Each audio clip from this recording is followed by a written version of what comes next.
Şeye dikkat et abi. Şey yok. Değişmiş olsaydı şimdi orası bitmiş, bir şey yapamamıştı. Ayağı, sağ ayak kurtuldum. Sol ayak şeyin altında cesedin. Ona göre hareket edecek. Biraz genişletmesi lazım. Sırtından tarafa genişletmesi lazım. Önce sırtını şey edelim.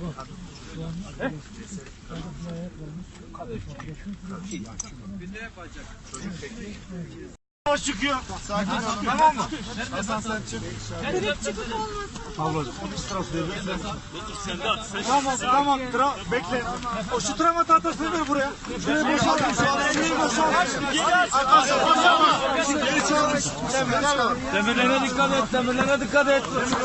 Abim şurayı boşaltır mısınız? Boşalt abi. Boşalt. Gereksizler var. Ya Allah.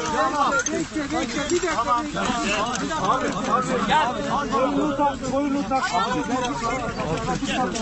Hocam sakin olur musunuz? Abi yere indirin.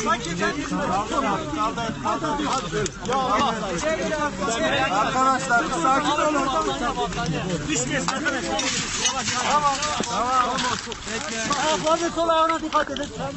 Hakkı uygulamayın. Arkadaşlar yavaş. Beyler oksijeni alalım. Herkes beni dinler mi? Şurayı boşaltalım. Şurayı boşaltalım. Arkadaşlar boşalın. Boşalın. Oksijen aç. Tamam. Tamam. Oksijeni ver. Bismillah. Oksijeni bana söyle. O bağladıktan sonra oksijeni ver. Tamam.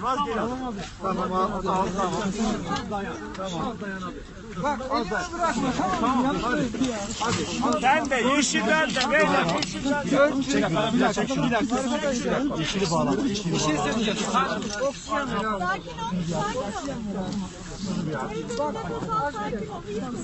Millet tek ağızdan. Kurban olayım tek ağızdan.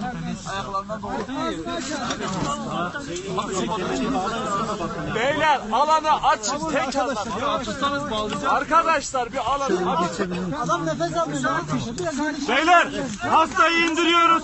Şuraya elden ele koridor açın. Hastayı indiriyoruz.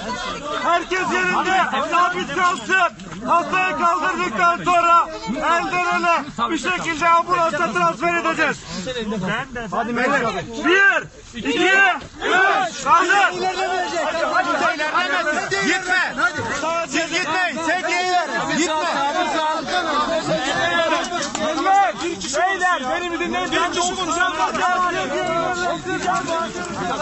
İlerlemeyin.